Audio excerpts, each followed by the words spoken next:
Jesús. Amén y amén. Bueno, damos inicio, hermano, a la clase de esta noche.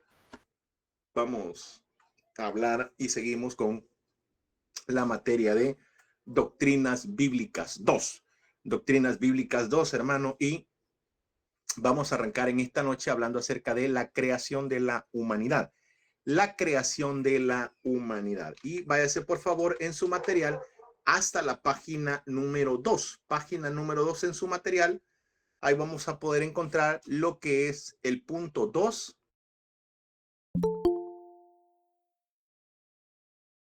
Y vamos a estar hablando acerca de la creación de la humanidad. La creación de la humanidad. Página número 2. Ok, la creación de la humanidad llegó a su clímax con la creación del hombre. Cuando el Eterno pues decide crear al ser humano, lo habíamos hablado la semana pasada, y no fue porque él se sintiera solo o porque él no hallaba con quién hablar, no, simple y sencillamente fue su soberana voluntad el hecho de crear al ser humano. Vea lo que dice Génesis 1:26. Entonces dijo Dios: hagamos al hombre a nuestra imagen, conforme a nuestra semejanza, y señoree en los peces del mar, en las aves de los cielos, en las bestias, en toda la tierra y en todo animal que se arrastra sobre la tierra. Esa fue lo que Dios dijo con respecto al ser humano. Veamos características generales de la creación inicial del hombre. Veamos características generales de la creación inicial del hombre. Literal A. Literal A. El hombre es creado por un acto voluntario de Dios. Fue la voluntad de Dios crear al hombre, no fue algo al azar, no fue porque el de Dios se sentía solito, ¿vea? Entonces, como se sentía solito Dios, dijo que iba a crear al hombre. No, no es así. La Biblia nos dice claramente que fue un acto voluntario de Dios. La parte más llamativa es hagamos. Si usted ve la frase, cuando está hablando, se dice hagamos. En el original, la construcción gramatical de ese verbo implica una obra voluntaria o deliberada. No se trata de un accidente. Dios planificó y actuó para ese plan. No fue algo que surgió así de la nada, que de repente apareció. No, es algo planificado y es algo voluntario crear eso, crear al ser humano. Literal B, el hombre es creado por un acto directo de Dios. Génesis nos dice que Dios estuvo involucrado en toda la creación.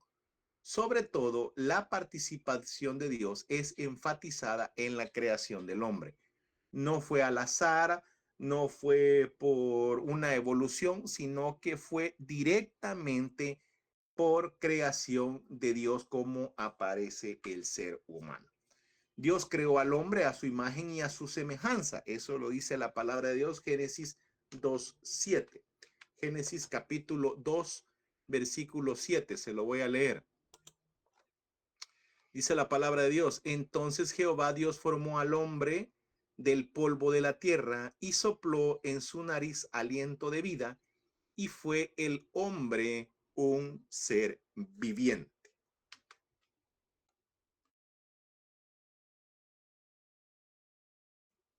Dios formó al hombre y sopló aliento de vida sobre sus narices. Dios no es un observador distante, sino que íntimamente estaba involucrado en el proceso de la creación. Dice la Biblia que Dios tomó al hombre del polvo, y ahí lo creó. Ahí fue que lo formó.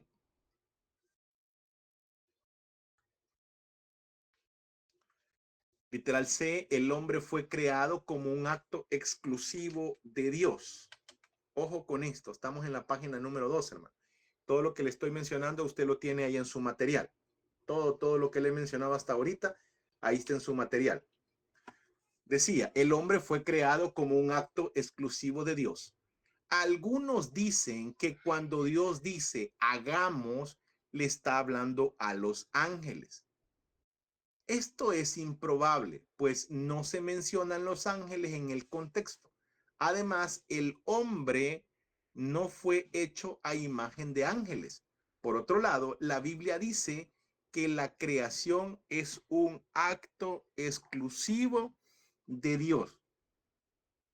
Cuando dice que no somos hechos a imagen de Dios, perdón, de los ángeles,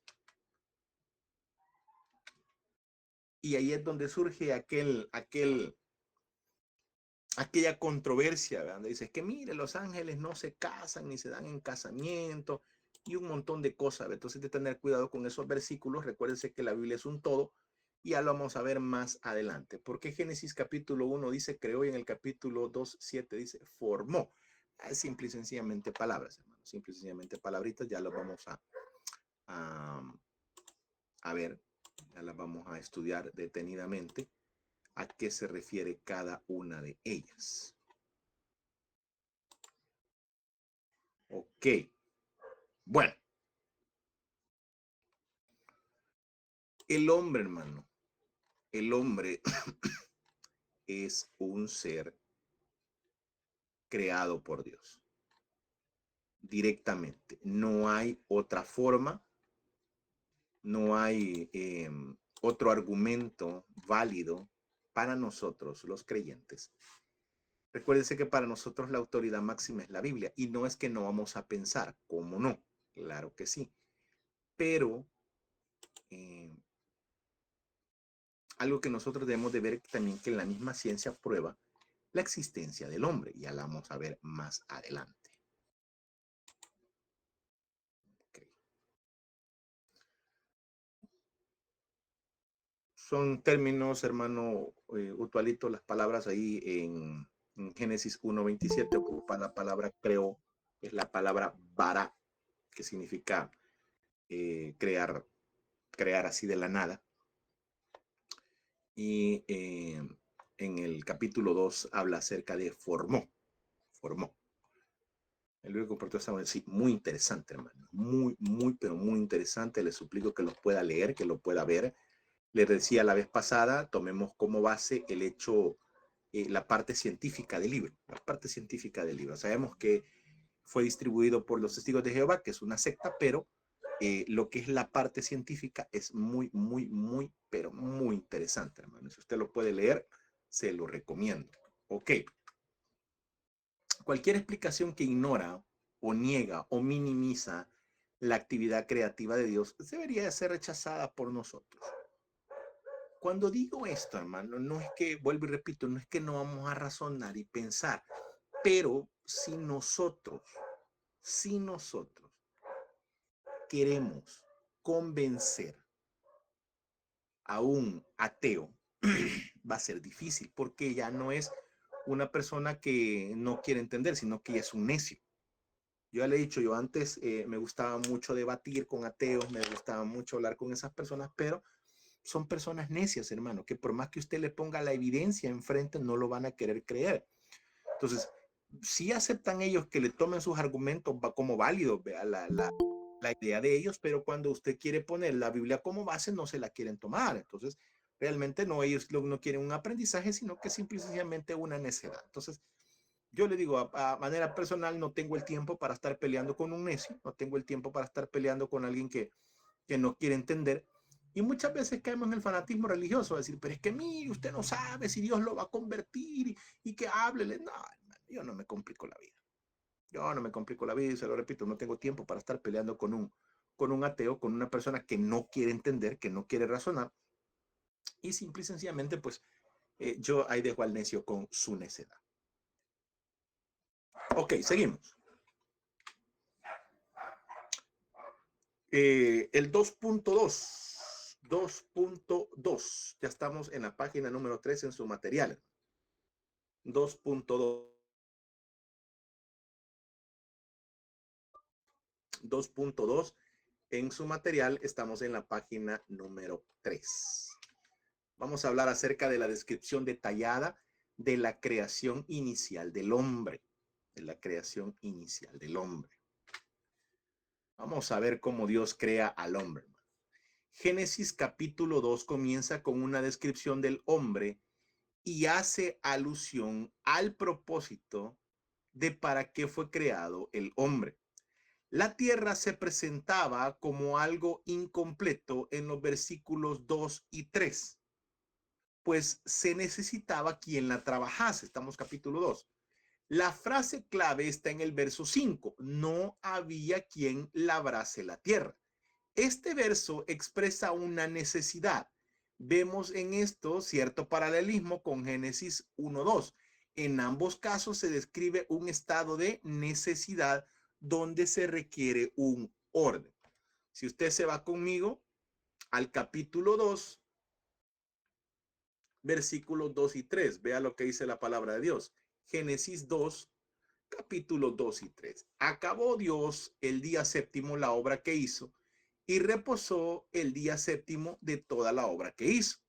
Y bendijo Dios al día séptimo y lo santificó, porque en él reposó toda la obra que había hecho. Estos son los orígenes y empieza a hablar, empieza a mencionar ahí cómo el hombre había sido creado,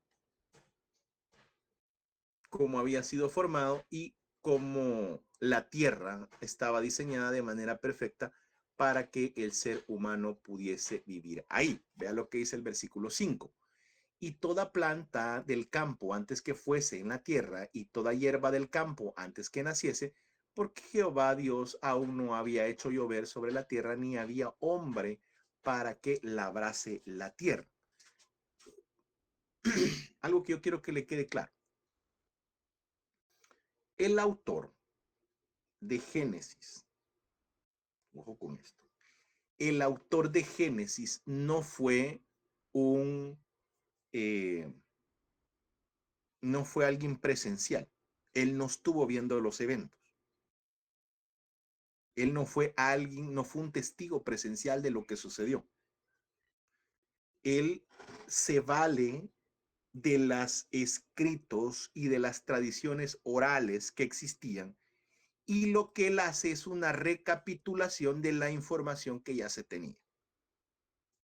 Moisés no fue un testigo ocular de la creación, pero sí fue alguien que recapituló toda la información posible y, exacto, un testigo ocular. Y lo que hizo fue plasmarla en el libro del Génesis. Perdón.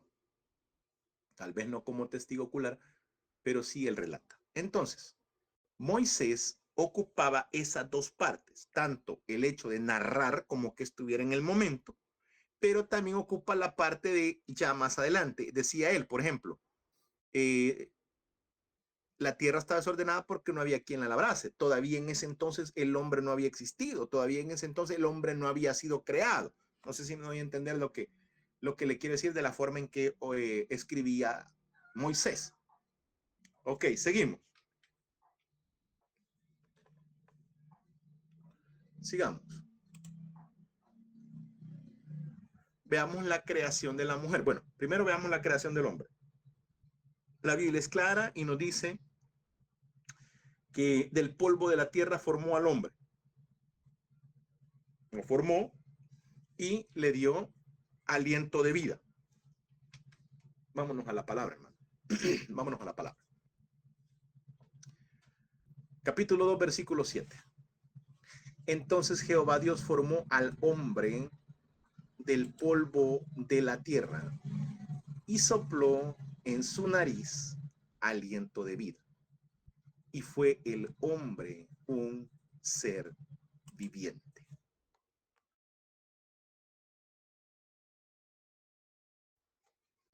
Así fue como surgió el hombre, de el polvo de la tierra. Ok. Vamos a ver luego, hoy, cómo fue que creó Dios a la mujer. Vaya conmigo, por favor, al versículo 18. Y Jehová Dios dijo, no es bueno que el hombre esté solo. Le voy a hacer ayuda idónea.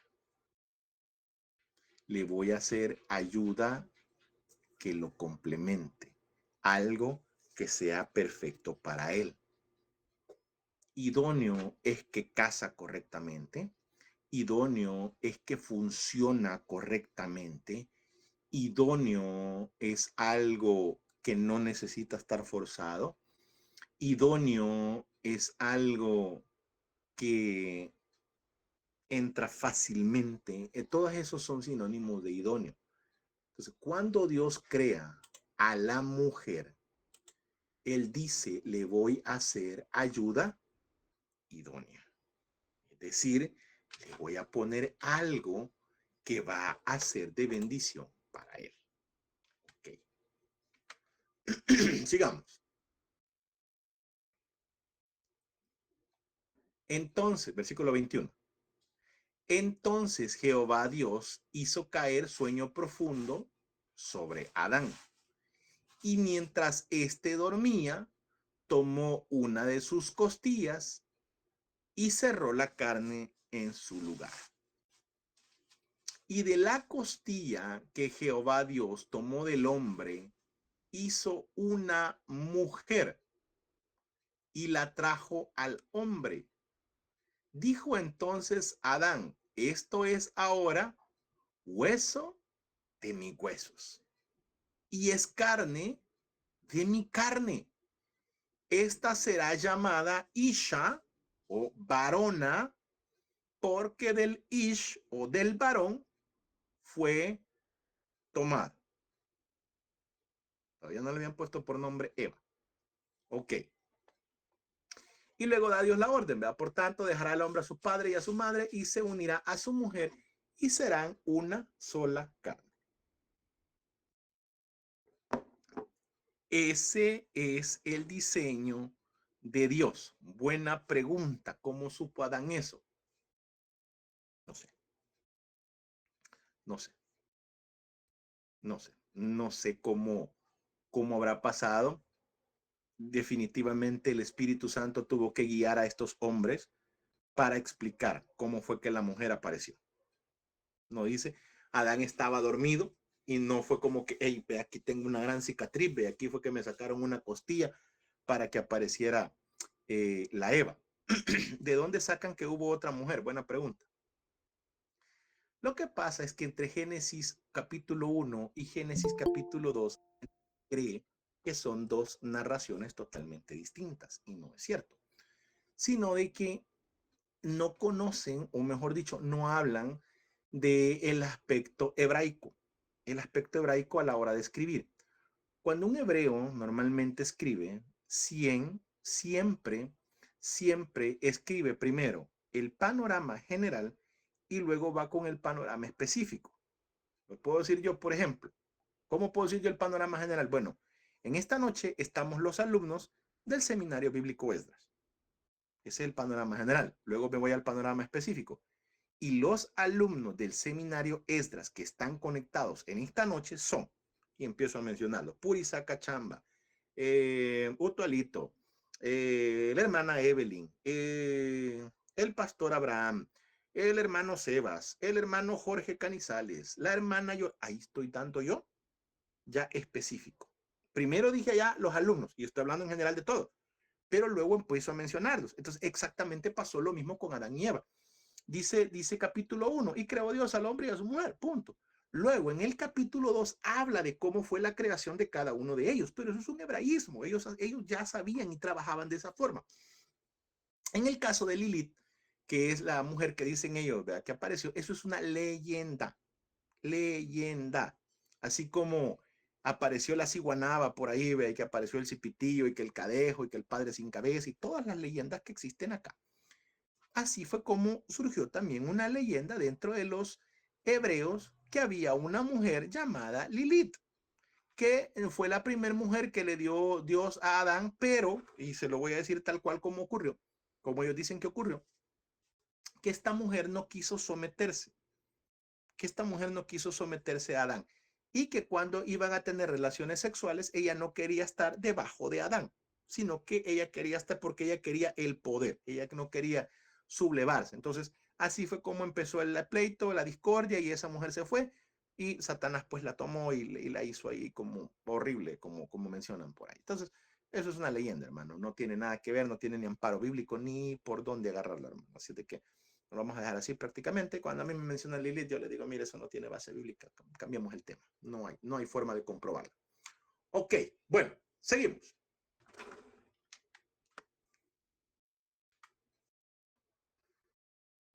Así como la tierra estaba incompleta sin un hombre, así el hombre estaba incompleto sin una mujer. Yo tengo esta frase, hermano, y esto es a manera personal. Esto es a manera personal. Un hombre que no esté casado, que no tenga el don de continencia, que no tenga un pacto con Dios, que simple y sencillamente no se ha casado, es un hombre incompleto. Cuando digo incompleto, que le falta la ayuda idónea. Existen los pactos con Dios, existe el don de continencia, existen varias cosas en las cuales Dios las aprueba. Y por eso mucha gente no está casado.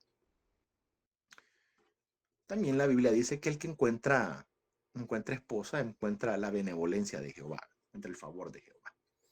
Pero hay personas que no se han casado o tuvieron problemas en el matrimonio y no piensan volverse a casar. Ambas son válidas.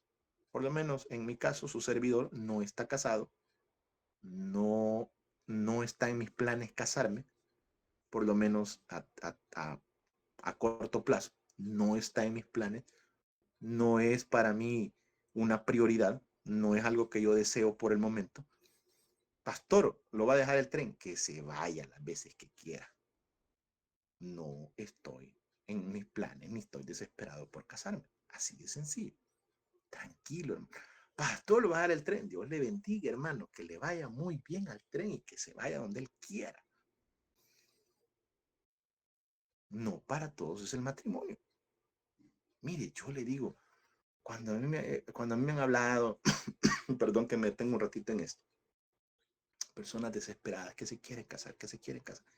Yo le digo, ¿cuál es la aflicción, hermano?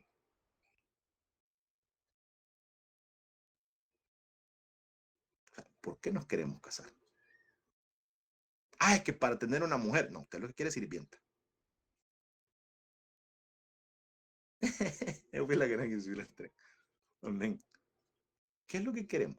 Lo que pasa es que, mira, hay muchos temas envueltos sobre eso. Y pues pasaríamos dando toda la clase hablando de este tema. Entonces, cada quien, hermano. Yo lo que hago es respetar. Si me dice, mire, yo me quiero casar, me urge casarme, está bueno, cásese, pues vaya a probar, vaya, encuéntrele dueño ya al pisto. Otra gente me dice, mire, yo todavía no me quiero casar, está bien, no se case. Entonces, ambas son válidas, hermano, ambas son válidas. Yo siempre he dicho, no, arrepentido estoy. Ok, entonces es bonito, es lindo el matrimonio, hermano. Si es un diseño de Dios, ¿cómo va a ser algo eso feo? La gente dice, el matrimonio es como el demonio. No, no es como el demonio, hermano. Es el diseño de Dios. Es algo que Dios dejó y es lindo, es hermoso. Un matrimonio es bonito, hermano. Y los que están casados no me dejan mentir acá. Si aún hasta los cachetazos que se han dado más de alguna vez, dice igual que la Biblia, me cayeron dulcemente, ¿verdad? Lo disfruto. No, estoy bromeando, hermano, con respecto a la violencia. No, la violencia no es buena. Entonces, gente disfruta, hermano, disfruta estar casado. Y si usted disfruta estar casado, gloria a Dios, que Dios lo bendiga. Yo le aplaudo y si es posible hasta le doy un abrazo, hermano. Pero habemos también personas que no pensamos en casar. Ok, seguimos. Veamos y hablemos acerca de la naturaleza, la naturaleza del hombre. Lo que pasa es que los que se casan no consultan a Dios. Claro, definitivamente, definitivamente. No consultan a Dios y después quieren que Dios arregle los problemas. Y no es así, hermano. No es así como funcionan las cosas. Ok, hablemos de la naturaleza del hombre. El hombre fue hecho a la imagen y semejanza de Dios. ¿Lo dice la Biblia? Sí lo dice la Biblia. Ahora, cuando está diciendo que fuimos a imagen y semejanza de Dios, no es que somos igual que Dios. Recuérdese que Dios no tiene cuerpo, es incorpóreo. Entonces, ¿a qué se refiere imagen y semejanza? Bueno, la palabra imagen quiere decir la sombra o el perfil de una figura. Y la palabra semejanza denota la similitud entre una sombra y la figura. Prácticamente es lo mismo. Son términos sinónimos. Cuando le dijeron a Jesús, hey, queremos conocer al Padre, ¿qué les dijo Jesús? Tengo tanto tiempo de estar con ustedes y me dicen que quieren conocer al Padre. Yo he dado a revelar al Padre. O sea, me miran a mí, es como que estén viendo al Padre.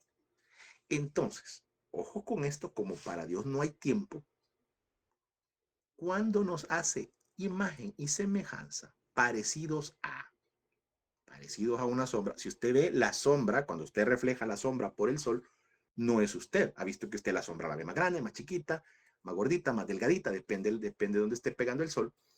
Y es una similitud de usted, pero no es usted. Entonces, lo mismo cuando dice la Biblia que fuimos creados a imagen y semejanza.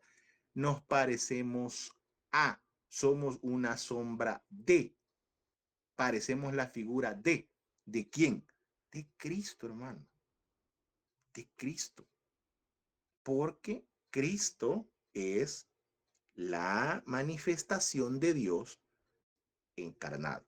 No es que Dios es Cristo, son personas totalmente distintas. El Padre y el Hijo son totalmente distintos. No me vaya a confundir con eso, por favor, de decir que es la misma persona. No, son tres personas totalmente distintas la una de la otra, Padre, Hijo y Espíritu Santo. Entonces, cuando la Biblia habla acerca de que somos imagen y semejanza, está hablando que somos parecidos o somos la sombra ¿de quién? ¿Quién es el único que se encarnó? Jesucristo. Ok, avancemos.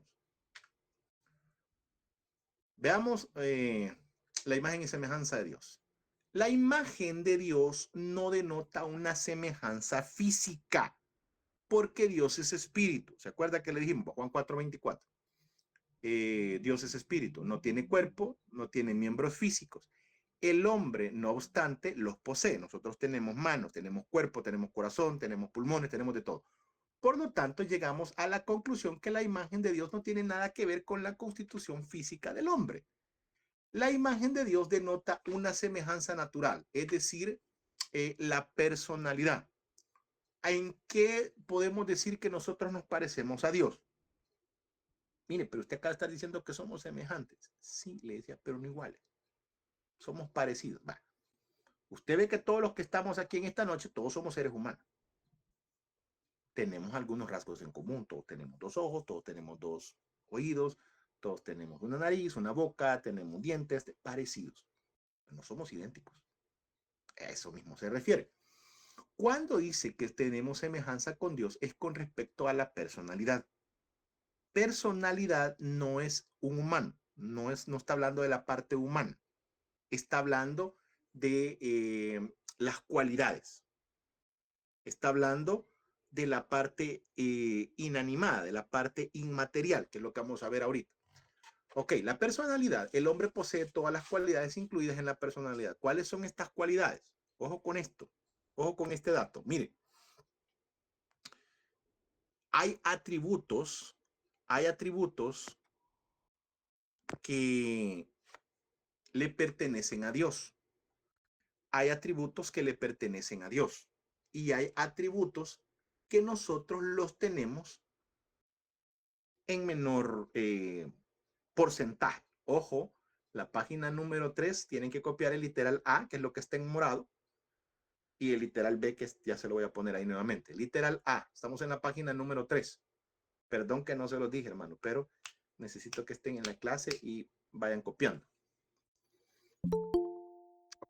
Página número 3 y en el 3.1, el literal A dice, la imagen de Dios no denota semejanza física.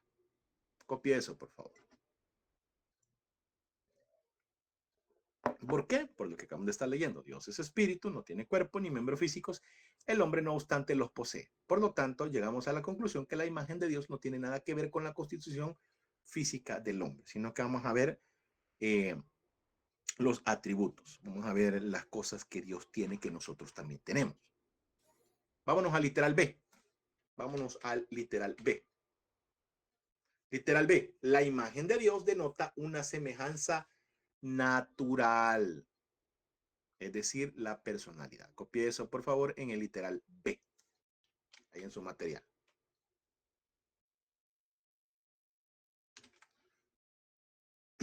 Si usted pregunta, mire, ¿por qué son tan poquitos renglones y tanto que escribir?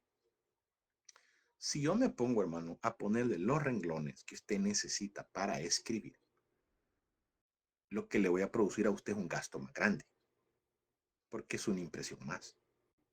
Yo le pongo, trato de poner los necesarios y los que usted puede resumir la idea. ¿Quiere que a usted se le queden las cosas? Agarre la idea central, hermano. No trate de memorizarlo todo.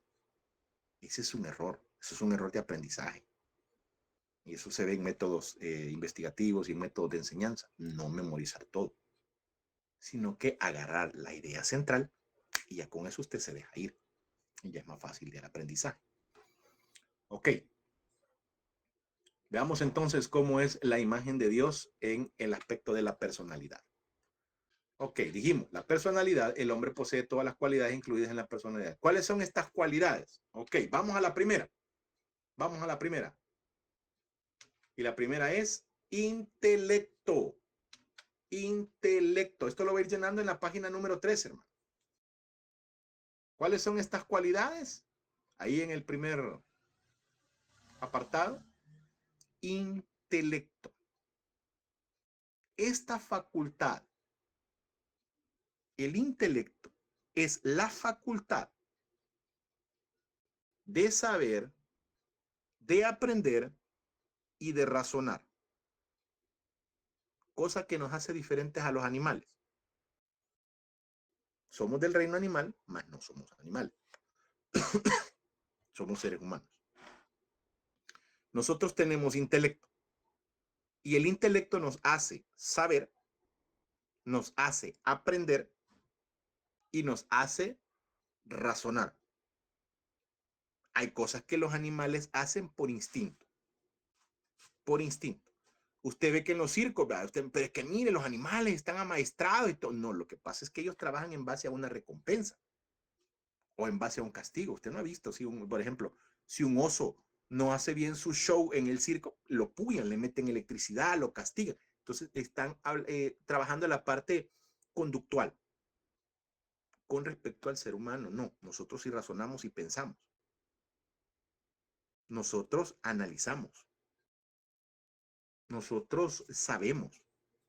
Yo le digo, yo le pongo a un animal acá y le quiero enseñar computadora, no va a aprender. No va a aprender. Yo le quiero enseñar una fórmula de Excel, no la va a aprender, hermano. Por más que yo me quiera dar toda la vida ahí. ¿Por qué? Porque él no sabe, porque él no razona y porque él no piensa. Él tiene instinto. Yo le pongo un arco ahí y estoy tratando de enseñarle cómo saltar en base a una recompensa, un dulce, un maní, lo que sea. El animal lo va a hacer. Pero no es porque él piense. No es porque él razonó y decir, ah, lo voy a saltar. No. Él hizo un instinto en base a una manipulación que hubo de una recompensa. Ok. Seguimos. Seguimos. Dijimos, es la facultad de razonar y aprender. Génesis capítulo 12, versos 19 y 20 lo habla. Lo vamos a leer, hermano. Lo vamos a leer porque no me quiero quedar corto en algunos versículos bíblicos. Génesis 12, 19 y 20. ¿Por qué dijiste, es mi hermana, poniendo ocasión de tomarla para mí por mujer? Ahora pues, he aquí, tu mujer, tómala y vete. Entonces Faraón dio orden a su gente acerca de Abraham y lo acompañaron a su mujer y todo lo que él tenía. Había razonamiento, hermano. Mire, ¿por qué me mentís? ¿Por qué lo haces? ¿Por qué estás haciendo esto? Había una forma de razonar. Ok, veamos uno más.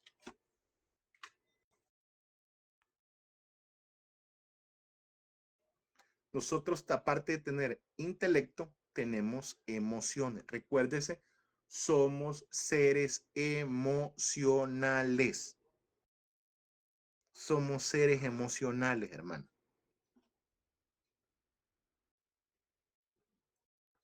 Tenemos la capacidad de sentir, de percibir impresiones. Esto es la descripción del diccionario Larousse. Cuando dice que somos seres emocionales, y esta es una parte muy delicada dentro de las iglesias, porque muchas veces juegan con las emociones de las personas. Está la histeria colectiva. Por ejemplo, si el pastor se pone a llorar en el púlpito, mucha gente la va a hacer llorar, hermano.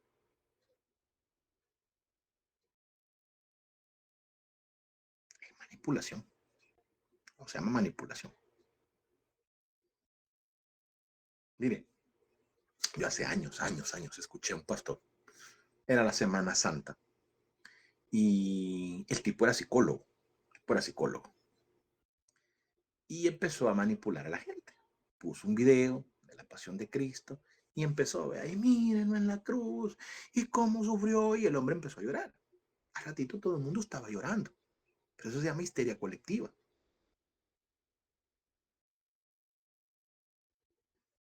Cuidado con el hecho de preparar las cosas, ¿vea? De la iglesia, de poner la luz tenue, la música suavecita. Una línea muy delgada. No estoy diciendo que está malo, no. Es una línea muy delgada en el hecho de la manipulación y el hecho de la adoración. Son dos cosas muy distintas. Yo puedo adorar a Dios sin necesidad de todo eso. Pero una manipulación inducida a que del púlpito me estés diciendo, sienta el Espíritu Santo, hermano. Sienta cómo se mueve. Cuidado, cuidado. Cuando uno joven es bien fácil ser manipulable, hermano. Sí, claro. Entonces, cuidado con eso. Mucha gente dice, mire, hoy nos visitó el Espíritu Santo. Pero no es ético. No es ético, hermano. De ahí depende, mire. Va a depender de muchas situaciones, hermano. El pastor, normalmente, ¿por qué lloramos? Por una emoción. Una vez contando un testimonio llora, hermano, de las maravillas de Dios. Uno está contando un testimonio de sanidad, nos vamos a quebrantar, hermano, porque somos seres emocionales. Pero de que yo voy a trabajar todos los domingos para manipular a alguien, bueno, no está bien, hermano, caer en la manipulación. Pero como somos seres emocionales, yo por eso siempre se lo he mencionado, somos seres emocionales, nos movemos en base a emociones. También tenemos voluntad. ¿Qué es la voluntad? Es la facultad de escoger. Y esta es una palabra que yo quisiera que usted se evitara de la boca. Libre albedrío. Esa idea la plasmó Martín Lutero. Él fue el que surgió con el libre albedrío. Ah, es que Dios nos ha dado libre, y lo repetimos, hermano. Es lo más triste, lo repetimos. Es que la Biblia dice que Él nos ha dado libre albedrío. No lo dice la Biblia. Nos ha dado voluntad. ¿Y qué es la voluntad? Es la capacidad de escoger. Yo escojo el bien o el mal. Y eso es lo que hablábamos la vez pasada y me ha quedado esa espinita, hermano, porque necesito explicar muy bien con respecto al pecado original, porque no quiero que me vayan a confundir, ni que vayan a estar diciendo que es que, mire, el pastor anda enseñando cosas que no son. No, ya vamos a hablar de ese tema. Ojo con esto. Dios nos ha dado a nosotros la capacidad de escoger entre el bien y el mal. Vivimos en un mundo pecaminoso. Vivimos en un mundo que nos bombardea a diario de cosas no buenas. Y ahí nosotros alimentamos, como dice la epístola a Santiago, alimentamos nuestra concupiscencia. ¿Qué es la concupiscencia? Aquellos deseos que nos mueven a hacer algo. Le voy a poner un ejemplo. Quiero que piensen en su comida favorita ahorita. Cualquiera que sea. Comida favorita. Para usted quizás puede ser muy rico. produce placer comerse eso, para otra persona no. Le voy a mencionar y voy a abrir mi corazón con usted. Le voy a mencionar 2 comidas que para mí son top. Comida de reyes, comida de, de los dioses del Olimpo. Hay gente que se me queda viendo y me dice, ¿cómo te puedes comer eso? A mí me gustan las Maruchan preparadas, pero yo le echo de todo, hermano, soy loco. Le pongo taquerito, le pongo crema, le pongo queso, le pongo limón, si agarro si hay un pedazo de caldo que sea de pollo, yo se lo meto, hermano, a la sopa. Y yo lo disfruto. Para mí eso es rico. Para mí eso es un delirio, yo lo disfruto. Tengo un amigo que se me queda y me dice, ¿cómo te puedes comer eso? Así, mira, bien bueno, le dije, me lo como. Para mí es una debilidad. Para mí yo lo disfruto, para él no. Voy a poner otro ejemplo. A mí me encantan los huevos tibios. Igual le pongo crema, le pongo queso y lo disfruto. A otra persona le gusta, por ejemplo, los rellenos de pacay, hermano. Los rellenos de flor de isot, le fascinan. Y hay gente que no los puede probar. Lo mismo es el pecado. Hay gente que para él el pecado son las mujeres, la debilidad. Para otros el dinero. Para otros la mentira. Para otros las compulsiones. Pero Dios nos ha dado la facultad de voluntad de poder decir si lo voy a hacer o no lo voy a hacer. Pero va a depender qué es lo que nosotros estamos alimentando nuestra concupiscencia. Va a depender de nuestras acciones. Mire, la mayoría de personas que están en la cárcel por violación fueron personas adictas a la pornografía. El 95% adictas a la pornografía. ¿Qué los convirtió en violadores? Lo que ellos consumían. Lo que ellos estaban alimentando su concupiscencia. Si yo alimento con eso es una bomba de tiempo, un ratito, ¡pum!, va a estallar.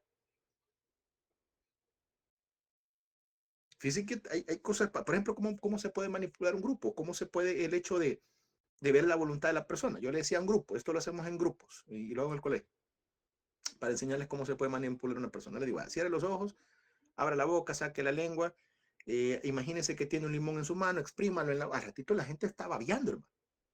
Ni siquiera ha probado, ni siquiera existe el limón. Pero ¿qué lo llevó a eso? La mente. Entonces, exactamente esto es lo mismo. La voluntad. Dios nos ha dado voluntad para poder escoger entre el bien y el mal.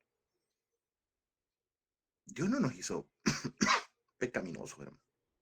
Somos nosotros los que escogemos el pecado. Somos nosotros los que escogemos el mal. Es que Dios a mí así me hizo y si Dios quisiera me cambiara. No. Somos nosotros los que decidimos cambiar o no. Ok, ya les voy a dar la palabra, hermano. No me la vaya a bajar, por favor. Sigamos. Ok. Dijimos, la voluntad es la facultad de escoger, tomar decisiones. El hombre puede iniciar acciones y escoger entre varias cosas las que les parezcan mejor según la luz de la razón. Voy a poner un ejemplo. Claro, nadie nos obliga a elegir el mal. Yo puedo elegir en tomar café. ¿Y cuánto puedo elegir de tomar café? Puedo tomarme 1, 2, 3, 4, 5 tazas. Porque yo lo estoy decidiendo. Para hay gente que una debilidad, hermano, es el hecho de almorzar con una Coca-Cola, de aquella bien heladita, que hasta sube, hermano. Y para él es debilidad. Si usted me pone a escoger a mí, a mediodía, hermano, a mediodía, ¿qué prefiere? ¿Una Coca-Cola bien helada, hermano, hasta con hielito y sudando, o una taza de café? Yo le voy a coger 1000 veces la taza de café. Aún a mediodía. No me gusta, no es para mí una tentación la gaseosa. Para otra gente sí. Entonces, a eso me refiero con respecto a la voluntad, que es lo que nosotros escogemos. Ok, seguimos. La conciencia, ya le doy la palabra, hermano Rosena. La conciencia. La conciencia no es una facultad separada. Ojo con esto. Las anteriores sí eran separadas. La conciencia no es una facultad separada, como las primeras 3 mencionadas aquí.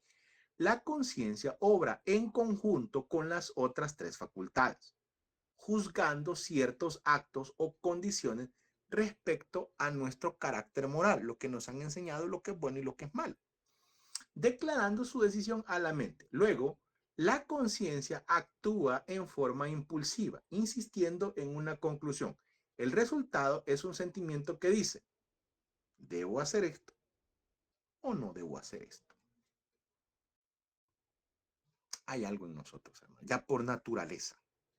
Por naturaleza. Luego, cuando nosotros aceptamos a Cristo, conocemos a Cristo, ya el Espíritu Santo actúa en nosotros. Es muy distinto. Pero el hombre carnal, llamémosle así, el hombre natural, él sabe lo que es bueno y lo que es malo, hermano. No hay necesidad de leer la Biblia y los 10 mandamientos de decir no matarás para saber si él necesita, si él puede matar o no. Él sabe, en su conciencia hay algo que le dice que eso no es bueno. Eso no es bueno. Yo le digo a mis alumnos, ¿cómo te puedo comprobar yo que lo que estás haciendo es bueno o es malo? Fácil. ¿Por qué no lo haces en público?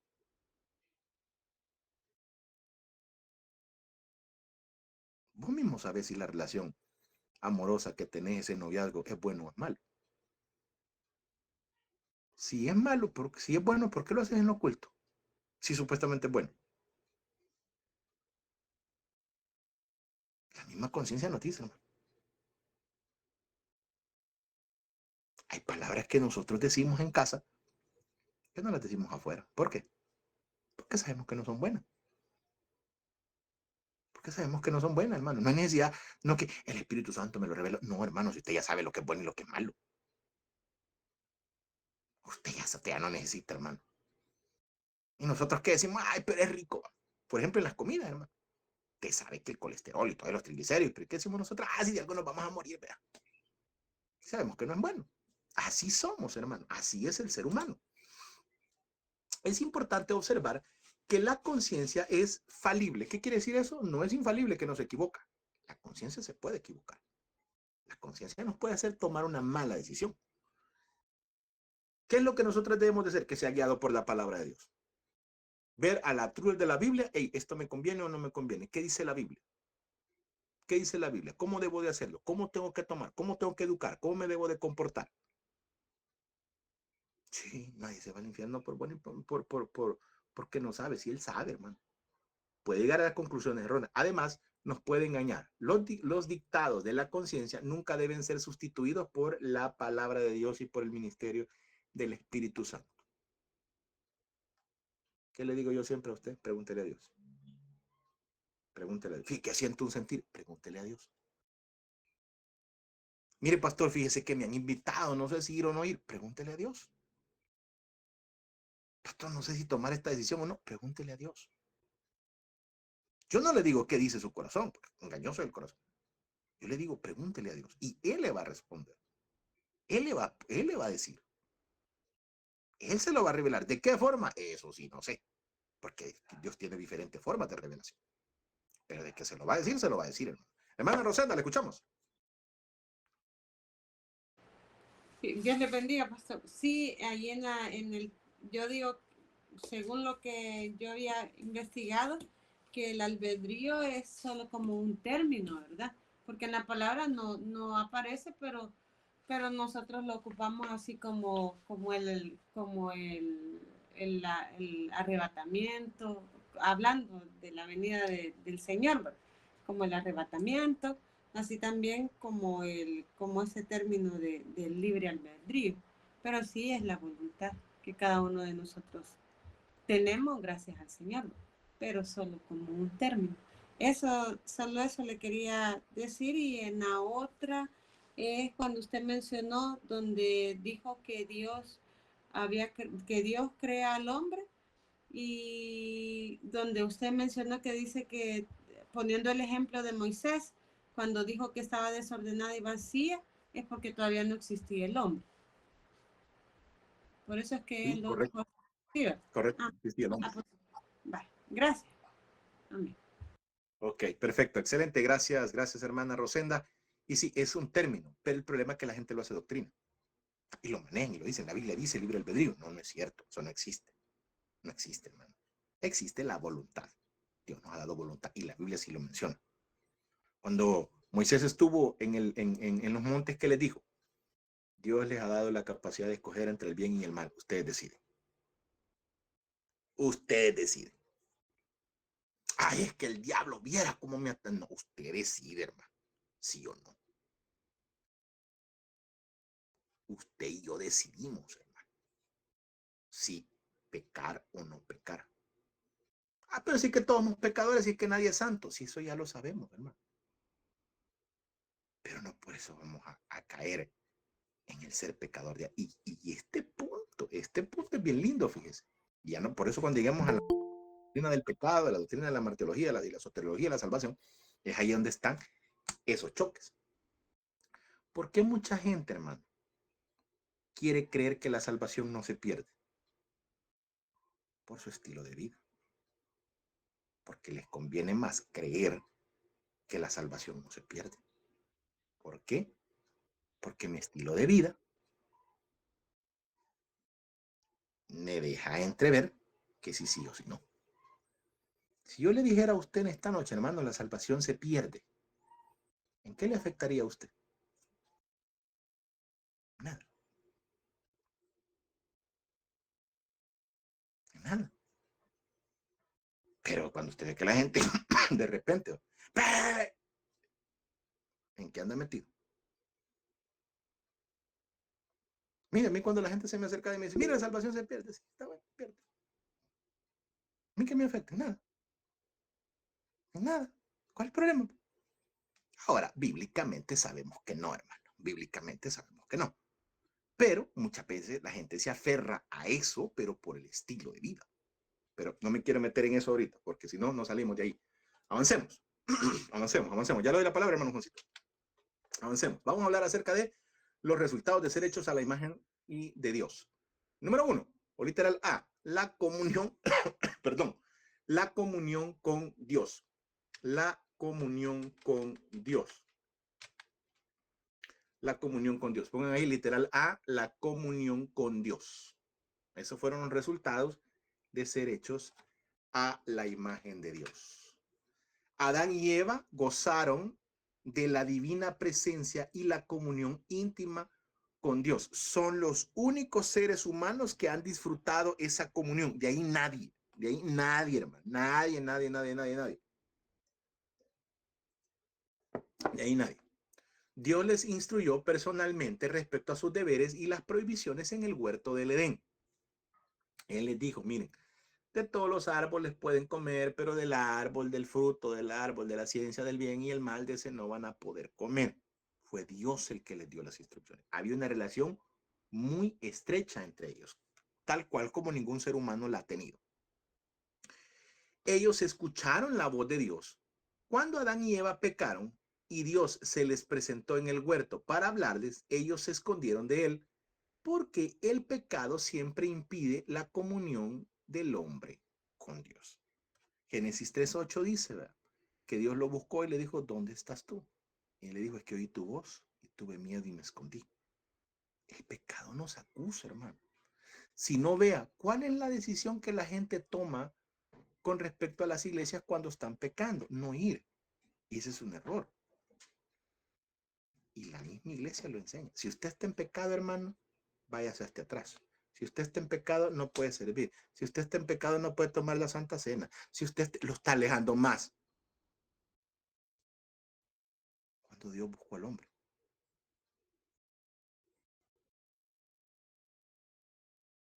Vea cómo funcionan las cosas de Dios y cómo funciona el hombre. Es tremendo, hermano. Ok, vea. Pastor, entonces, alguien que esté pecado puede predicar. Mire, por ética, usted le va a hablar y le va a explicar, vea, mire, pastor, usted anda en adulterio, ¿cómo nos va a enseñar algo a usted? Pastor, vaya a sentarse, arregle su vida primero. Arregle por ética, hermano, por lógica, por prudencia, por todo lo que usted le quiera llamar. Pero disfrazamos, ay, que no me mire a mí, mire a Cristo. Yo voy a estar en pecado, yo voy a estar en adulterio, yo voy a estar con las mujeres que yo quiera, pero no me mire a mí, mire a Dios. tampoco, no es así.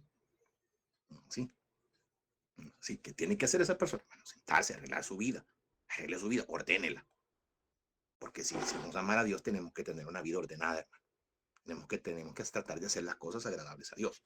Ahora bien, veamos lo que pasa con el pecado. El pecado aleja al hombre de Dios. Lo aleja, hermano. Cuando las personas están en pecado, no ve que la decisión más fácil, ¿cuál es? Dejar de ir a la iglesia. Porque creen que con eso van a solucionar. O cuando usted van evangelizando, ¿qué le dice la gente? Cuando me empiece a portar bien, voy a ir a la iglesia. Nunca. Nunca va a ir entonces. La gente me dice, mire, es que en la iglesia solo es gente hipócrita, va, solo pecadores. Sí, amén, sí es cierto. Y me dan ganas de decirle si usted falta también ahí.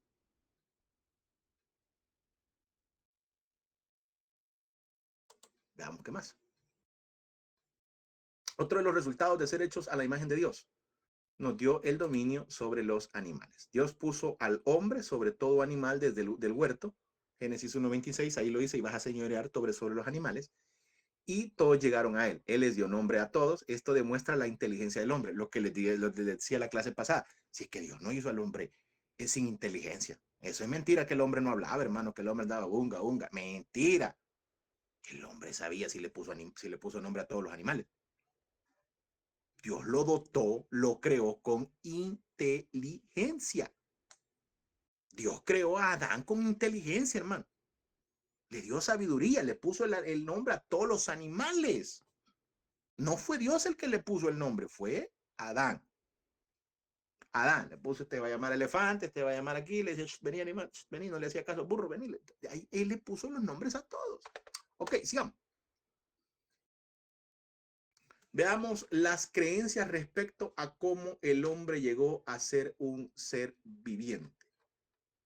Creencias con respecto al hombre, cómo llegó a ser un ser viviente. Estamos en la página número 4, hermano. Yo le decía la vez pasada, ya las materias estas ya son más aceleradas, hermano. Ya de que mire, copie esto, ya no se lo voy a decir, hermano. Ya necesito que usted ponga pilas porque hay mucho que ver, son materias muy extensas de aquí en adelante, hermano. Así de que usted va a ver esas clases así un poco más aceleraditas. Ok, vamos a ver, respecto, pero no se me vaya a correr por eso, hermano. Ahí está en YouTube para que la pueda escuchar las veces que usted quiera y ahí usted lo memoriza. Ok. Creencias respecto a cómo el hombre llegó a ser un ser viviente. Número uno, la preexistencia. Ponga ahí eso. Número uno, la preexistencia. La preexistencia. La preexistencia.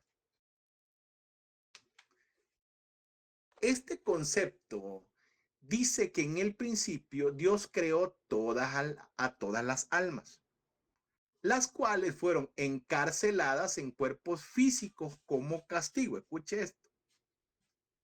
Estas almas pasan por varias encarnaciones a través de la historia y al proceso llegan a ser pecaminosas. Esto lo puede encontrar en la Teología Básica de Wright, página número 193. Con respecto a la preexistencia, usted sabe que esto no tiene argumento bíblico. Platón y los griegos enseñaron la transmigración del alma. Esta creencia sigue siendo promulgada hoy en día por la teosofía y el hinduismo. ¿Qué es la transmigración del alma? Creen que va en diferentes personas, ¿no? Usted vuelve a reencarnar, usted vuelve a nacer, usted se va para otro lado. Así creen ellos. ¿Quién fue uno de los padres de esto? Platón. Él fue el que empezó a enseñar esto, ¿no? Pura filosofía griega.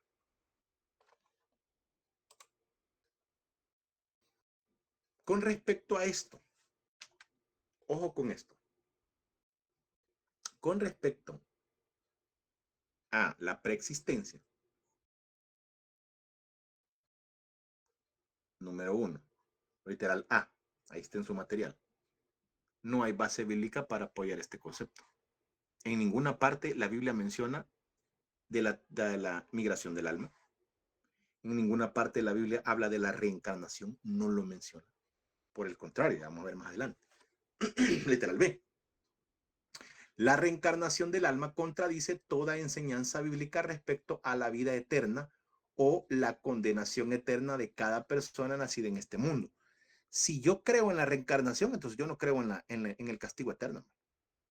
Porque entonces morí y me reencarno en otro, morí y me reencarno en otro, morí y me reencarno en otro. Y otros dicen, no, es que va llegando hasta ciertos niveles. Mentira tampoco. Veamos lo que dice literal C. La reencarnación contradice la clara declaración de la Biblia que el hombre muere una sola vez y después de esto, el juicio. Hebreos capítulo 9, versículo 27 lo menciona y lo dice, que una vez muerto el hombre, después viene únicamente el juicio. Eso es lo que le espera al hombre, hermano. Eso es lo que Highlander, cabal, inmortal. Mire, eso es lo que le espera al hombre, hermano, después de muerto. Ya sea vida eterna o condenación eterna. No hay eso, hermano, de que va a reencarnar, que va a aparecer en otro lado. No, no existe tal cosa. Número 2, el creacionismo. El creacionismo. ¿Qué es el creacionismo, hermano? Bueno, se conoce también como teoría creacionista. Ojo con esto, esto usted lo tiene que copiar, pero no lo copia ahorita, hermano, por el tiempo. Después lo copia, después yo le voy a pasar las diapositivas y usted lo va a poder copiar tranquilamente. Ahorita escúcheme la idea.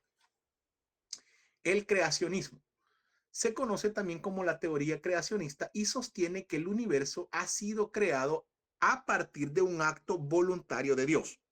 Lo que le explicaba al principio de la clase, fue Dios el que tomó la decisión. Ojo con esto.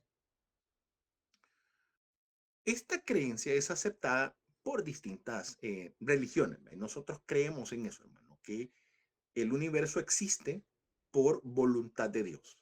Él decidió crearlo. Todo lo que existe, hermano, fue creado por Dios. Todo. El universo, las galaxias, el sol, la luna, las estrellas, los universos, el ser humano, todo lo que existe fue creado por Dios. Entonces a esa teoría se le conoce como la teoría creacionista. En el mundo occidental, es decir, acá del lado de nosotros, el creacionismo tiene sus fundamentos en los relatos de la creación contenidos en el libro del Génesis, lo que hemos estado leyendo, hermano, según el cual Dios había creado al mundo en 6 días, 6 días literal, que creó el primer día, y fíjese que sería muy interesante, hermano, preguntarles a ver si es cierto, si sabemos qué fue lo que Dios creó en el primer día, en el segundo, en el tercero, en el cuarto, en el quinto y en el sexto. Pero por cuestiones de tiempo no lo vamos a hacer. Seguimos. Y luego está la otra teoría que es el traducianismo. El traducianismo. Y este es lo que más o menos le hablaba la clase pasada. El traducianismo es la creencia de que en la concepción, es decir, cuando aparece el niño, cuando queda embarazada la mujer, tanto el cuerpo como el alma o el espíritu del niño se transmiten al niño a través de los padres.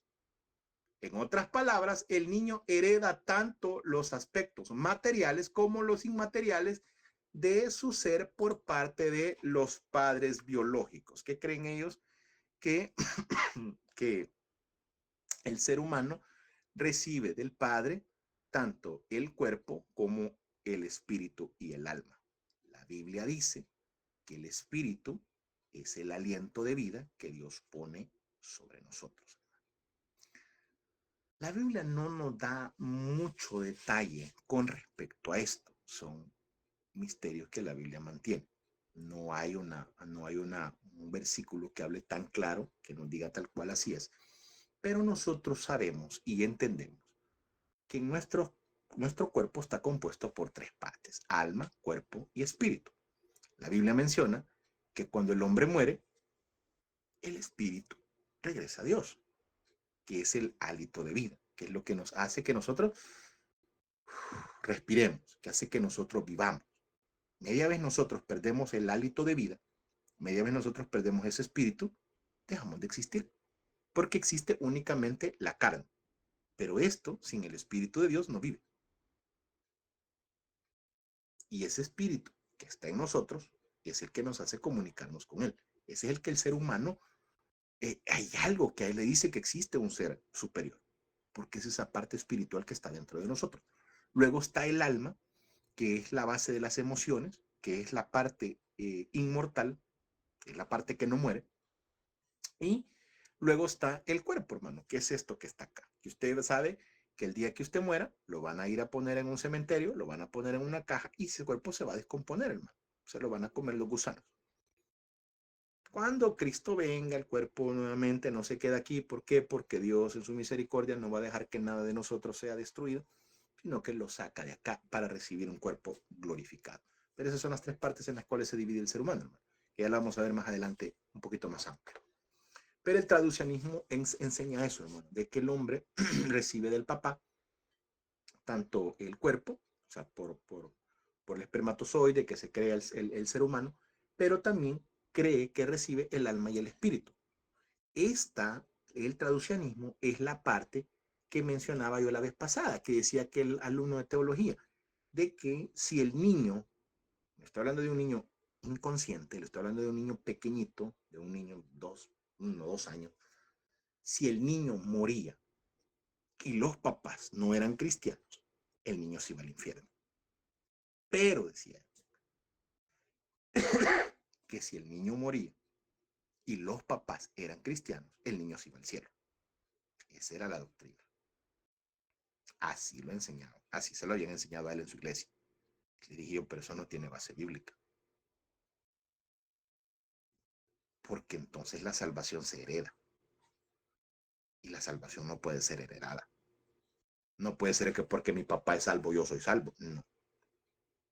La salvación es personal. ¿Y cómo va a ser juzgado un niño que no tiene razón? Que no tiene raciocinio. Eso es lo que yo trataba de explicar la semana pasada. Con respecto al pecado original. Con respecto al pecado original. Hablamos del pecado original, fue el primer pecado. Que por el pecado de Adán y Eva, ¿qué fue lo que entró al mundo? La muerte. Y dice, y la muerte pasó a todos. Obvio, todos vamos a morir. Esas son las consecuencias de la desobediencia de Adán y Eva. Morimos, envejecemos. Mire, si usted ve una foto cuando usted tenía 15 años y la edad que tiene ahorita, hermano, una gran diferencia. Las hermanitas a los 15 años la cara bien lisita, ¿va? No necesitaba nada, no necesitaba ni echarse de nada, hermano. Nosotros, los varones, igual, vea, la cara, miren, no teníamos estas quebraduras que tenemos en la cara, todo eso lisito, hermano. Si usted tocaba la cara, como que era de bebé la piel. Uy, no, hermano, toda reseca. Pero es porque las consecuencias del mundo en el cual vivimos. Las consecuencias del mundo que heredamos. ¿Cuál fue una de las consecuencias que entró al mundo? La muerte. Eso fue en base a... eso es en base a... Ya le doy la palabra, hermano Jorge, que es interesante eso. Eso es en base a el pecado de Adán y Eva. Entonces, eso dice el traducianismo, hermano. Habla con respecto a de que la salvación se puede heredar. Hermano Jorge, lo escucho. Sí, amén. Voy a ser breve. Es que creen muchos que cuando dice la palabra de Dios, serás salvo tú y tu casa. Creen de que como yo acepto a Cristo, pues los demás son salvos. Ese es el error. Esa es mi opinión. Correcto, correcto. Un versículo mal ocupado. Un versículo mal ocupado. Ay, ya si mi mamá ya fue a la iglesia, pues yo soy salvo también. No. No. Cuando está hablando de eso, es una promesa que la salvación puede llegar a mi casa por medio de. Voy a poner un ejemplo. En nuestra casa, en nuestra familia, la primera persona que empezó a ir al evangelio fue nuestra prima, la hermana Patricia. La primera persona de todos. De ahí fue mi mamá.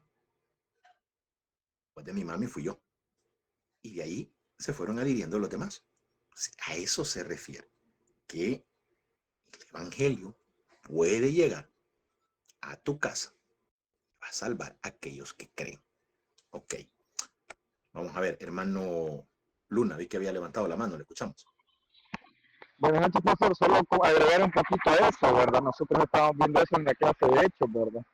Entonces, decía el pastor de que recordemos las costumbres de la geografía, de que antes la costumbre era de que el varón llegaba a la sinagoga y aprendía todo, ¿verdad? Y después se iba a compartir con su familia, ¿verdad? Se sentaban y él compartía la palabra de Dios con su familia, lo que había aprendido en ese día, ¿verdad? Entonces, cuando ese versículo, como ustedes dicen, ¿verdad? Es mal interpretado, porque dice, tú en tu casa, ¿cómo dice? Serán salvos, ¿verdad? Entonces, el detalle está, y también ahí podemos ver, pastor, algo muy teológico, ¿verdad? Solo resumir rapidito eso, de que algunos dicen de que si fueron bautizados niños o qué. Entonces es una problemática bastante teológica, ¿verdad?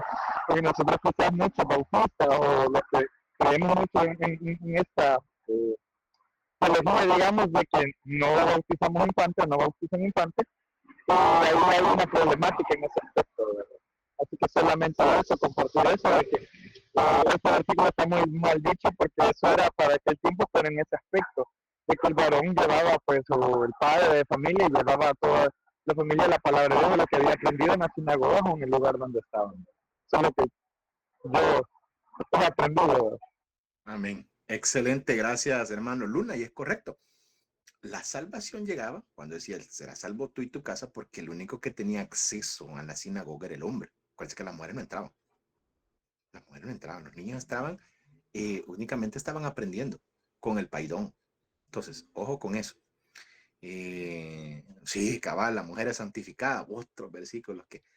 Pero cuando llegamos a la soteriología, que es la doctrina de la salvación, ahí vamos a ver todos esos textos, hermano, todos esos textos mal ocupados, pero vamos a ir aprendiendo poco a poco. Ok, vamos a hablar acerca de la triconomía del hombre. La triconomía del hombre. Trico, estamos hablando de 3. Ok, el hombre posee una naturaleza material, pero también posee una parte inmaterial. Dios formó el cuerpo del hombre del polvo de la tierra. Lo que se traduce tierra en hebreo es Adama. Por eso se llama Adán, porque fue tomado del polvo de la tierra. En hebreo, tierra, el polvo se conoce como Adama. El polvo de la tierra, y esto para los que llevaron la materia de ciencias, antes se llamaba naturales. No sé si usted tiene más de 40 años se va a acordar que antes la materia no se llamaba ciencia, salud y medio ambiente como la conocen hoy, antes se llamaba naturales. Entonces, en la materia de naturales, se acuerda que nos enseñaban una tabla que nunca nos sirvió para nada, pero bueno, la tabla periódica. Y ahí se veían, hermano, ahí se veían los elementos. Los elementos, mire, varias veces me dejaron a mí sin recreo, hermano, porque no me aprendí las tablas, los elementos. Yo no voy a la tienda y digo, mire, deme un hidrógeno y oxígeno. Es parte de la cultura, me estoy tratando de hacer algo jocoso. Vea, la Tierra contiene 16 minerales y elementos químicos. ¿Qué tan, si ciencia y tecnología se llama hoy, es cierto, este año le cambiaron el nombre. Contiene minerales y elementos químicos que también contiene nuestro cuerpo. Y esa es una de las evidencias que nosotros venimos de la Tierra, fuimos tomados de la Tierra. Así como la Tierra tiene estos elementos y minerales, nuestro cuerpo también los tiene y los necesita. Los necesita, hermano, si de ahí venimos. ¿Cuáles son esos elementos? Los iba a mandar a investigar, pero los voy a regalar, fíjense. Calcio, carbono, cloro, flúor, hidrógeno, yodo, hierro, magnesio, manganeso, nitrógeno, oxígeno, fósforo, potasio, sodio y azufre. Esos elementos los tenemos nosotros. Y nuestro mismo cuerpo los pide. Los pide, hermano. Mire, yo de verdad que le digo que Dios a mi mamá le dio una sabiduría muy grande. Y uno se reía a veces de los conceptos de ella. Hoy entiendo y yo digo, de verdad que uno fue ignorante. Cuando una persona es muy necesitada, hermano, de comer hielo y que siente que aquello rico que le raspa aquí todo esto y siente que esa necesidad de comer, eso es una falta de mineral, falta de magnesio. Cuando mi mamá me lo decía, a mí me daba risa. Hoy yo digo, qué ignorante fui. Qué ignorante fui. Y a que no fue universitario, hermano, pero Dios le dio una sabiduría muy grande. Mire, nosotros somos energía. Si usted es de las personas que siempre anda bien eléctrica, que siempre anda bien tensa, que no puede dormir, le voy a dar una recomendación en esta noche. Vaya a quitarse los zapatos y vaya a pararse en la tierra. Y si es posible, abrace un árbol. Y va a liberar toda esa energía que nosotros cargamos. Pruébelo. Pruébelo. Y si quiere reírse como me reí yo en mi ignorancia, hágalo también. Yo lo sé, yo me reía como va a creer mamá. Después estoy investigando, hermano, estoy viendo científicos y eso lo dicen. Somos polos, nuestra energía avanza. ¿Por qué a veces se nos dan esos deseos? ¿No ha visto usted que hay niños que les dan ganas de comer tierra o a las mujeres embarazadas? Porque necesitan esos minerales. Por eso usted la va a ver que ahí está la mujer que cuenta que son antojos. No, ¿cuál es antojo? Necesidad, hermano, de estos minerales. Porque de ahí fuimos tomados, hermano, de ahí fuimos tomados. ¿Por qué necesitamos agua también? Porque nuestro cuerpo está compuesto de agua, pero no estamos en ciencias, salud y medio ambiente, hermano. O ciencia y tecnología, como llamamos. Ok, avancemos. Ya casi el tiempo nos come. Vamos a hablar la naturaleza, hermano. La naturaleza del cuerpo humano. Y esto sí lo voy a dejar que lo investigue. Está el cuerpo material, es el soma, y usted va a investigar esta palabra que es soma, y que tiene que ser distinguido de la carne, sarx. Son dos palabras muy diferentes, soma y sarx. El sarx es la carne en un sentido ético o moral. Se refiere al hombre no regenerado. Cuando, por ejemplo, dice el apóstol Pablo, es que esta carne que no, está hablando de ese sentido del hombre no regenerado. Ese es el sarx, pero usted lo va a investigar más a fondo. Y el hombre no regenerado, el cual es egocéntrico, el cual cree que él es el dueño. Dice el libro de los Salmos, dice el necio en su corazón, no hay Dios. Ok, avancemos. El cuerpo fue herido gravemente por la caída del hombre y está en proceso de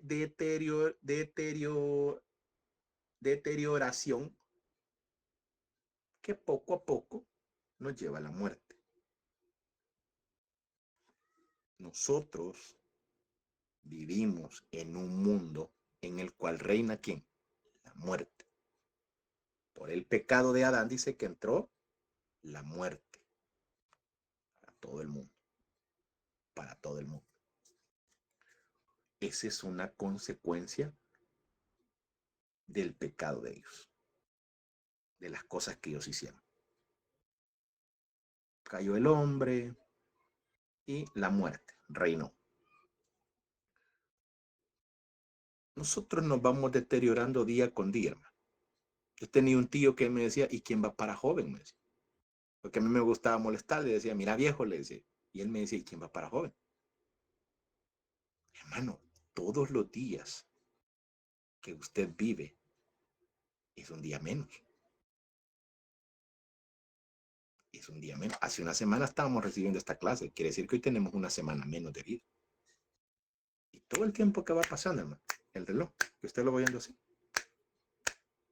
es menos tiempo que nos va quedando. Mire, los jovencitos que están aquí ahorita en clase, usted veas el pelo y lo va a ver bien negrito. Mire, nosotros ya no, como decía mi papá, ya nos floreó el cañal. Es evidencia de que estamos muriendo, hermano. Las arrugas, antes no tenía ni una, hermano, ese rico que le arruga todo. Es un proceso natural, es un proceso normal, porque la muerte entró al mundo. Todos vamos a morir, hermano, todos, a menos que Cristo venga y nos lleve, que sería lo más espectacular que podría pasar. Pero de lo contrario, tarde o temprano un día vamos a morir. ¿Cuándo? Eso no lo sabemos. Solo Dios lo tiene estipulado cuando vamos a fallecer. Que esperamos que sea muchos años, hermano. Que Dios nos regale muchos años. El destino. Bueno, tanto el creyente como el inconverso tienen destinos totalmente distintos. El creyente, en el arrebatamiento de la iglesia, el cuerpo del creyente será transformado a un cuerpo semejante al cuerpo del Cristo glorificado después de su resurrección. Esto lo dice la primera carta a los Corintios, capítulo 15, versículos 44 y versículo 53. Y también lo dice la carta a los Filipenses, capítulo 3, versículo 21. Le voy a leer Filipenses. Le voy a leer la carta a los Filipenses. Filipenses, capítulo 3, verso 21. Vea lo que dice, el cual transformará el cuerpo de la humillación nuestra para que sea semejante al cuerpo de la gloria suya, por el poder con el cual también sujetar a sí mismo todas las cosas. Entonces ahí nos dice que nuestro cuerpo de humillación, este que nosotros tenemos, va a ser transformado hasta tener un cuerpo semejante al cuerpo de la gloria suya, el cuerpo glorificado. Eso lo dice la carta a los Filipenses. El cuerpo del incrédulo, de aquel que no aceptó a Cristo, hermano, aquel que nunca quiso nada con Dios.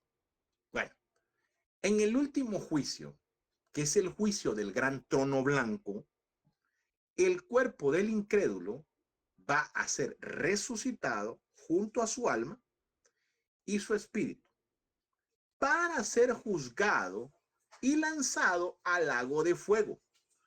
La Biblia no da detalles de la naturaleza de ese cuerpo. Obviamente, así como nosotros recibimos un cuerpo glorificado para poder resistir estar delante de Dios, porque su majestad, su santidad, nuestro cuerpo no lo podría resistir, ni mucho menos vivir una eternidad como lo vamos a hacer, porque este cuerpo es de muerte. Esto que usted ve aquí, que usted se toca, este es un cuerpo que va a morir. Entonces necesitamos un cuerpo glorificado. Así ellos también van a necesitar un cuerpo diferente, no glorificado, porque no van a ir a la gloria, hermano. Van a ir a una condenación. Entonces necesitan un cuerpo también que sea adaptable a las condiciones en las cuales ellos van a pasar por toda una eternidad. La Biblia no habla detalladamente de la naturaleza de ese cuerpo, pero sabemos por lo menos que es físico y eterno. Eso sí, hermano, no es un alma, no es un cuerpo físico, porque permanecerá en sufrimiento para siempre, por toda una eternidad, por toda una eternidad. Por toda una eternidad. Apocalipsis capítulo 20, versículos del 11 al 15, habla acerca del juicio del gran trono blanco, hermano. Y hay un versículo que a mí me impacta, me da aflicción, y dice, el que no fue escrito en el libro de la vida, el que no fue hallado escrito en el libro de la vida, fue lanzado al lago de fuego y azufre, donde estaban el anticristo y el falso profeta, y van a ser atormentados por toda una eternidad. Es tremendo, hermano. Es tremendo, duro y doloroso saber que las personas van a ser atormentadas por toda una eternidad. El alma y el espíritu. En ciertas ocasiones en la Biblia es difícil distinguir entre alma y el espíritu. Sin embargo, hay otras cuando el relato bíblico es bastante claro en su distinción. Muchos piensan que estas dos palabras significan la misma cosa, y no es cierto. Hay que admitir que no siempre es fácil discernir la diferencia de significado de estos dos términos en algunos pasajes bíblicos, pero hay otros que muestran una clara distinción entre espíritu y alma. Por ejemplo, primera carta a los Tesalonicenses, capítulo 5, versículo 23, dice que vuestro espíritu, alma y cuerpo sea guardado. Hebreos 4:12 dice que alcanza hasta partir el alma y el espíritu. Esto lo podemos encontrar en la Doctrina del Hombre en el Instituto Bíblico Río Grande. Ahí de ahí hemos sacado esta información, hermano. Entonces, es de leer el contexto y de conocer las palabras claves con respecto a lo que es alma y espíritu. Pero no se preocupe, que eso lo vamos a ir viendo a medida que la clase vaya avanzando. Ahí vamos a ir aprendiendo más de cada una de estas cosas. Ok. Le voy a dejar lo que es la dicotomía y la tricotomía. La dicotomía y la tricotomía ya lo vimos. Hoy solo usted lo va a ampliar un poquito más con lo que usted va a encontrar ahí en su material y en las diapositivas, pero sí necesito que lo lea, hermano. Sí necesito que lea la dicotomía y la tricotomía para que sepamos cómo estamos distribuidos, el cuerpo, el alma y el espíritu. Recuérdese, hermano, que es muy importante que usted pueda estudiar y leer estos temas, porque hay cosas que necesitamos verlas, pero el tiempo no nos da. El tiempo no nos alcanza. Entonces, Es por eso muy importante que usted ponga de su parte y podamos aprender juntos cada una de estas cosas.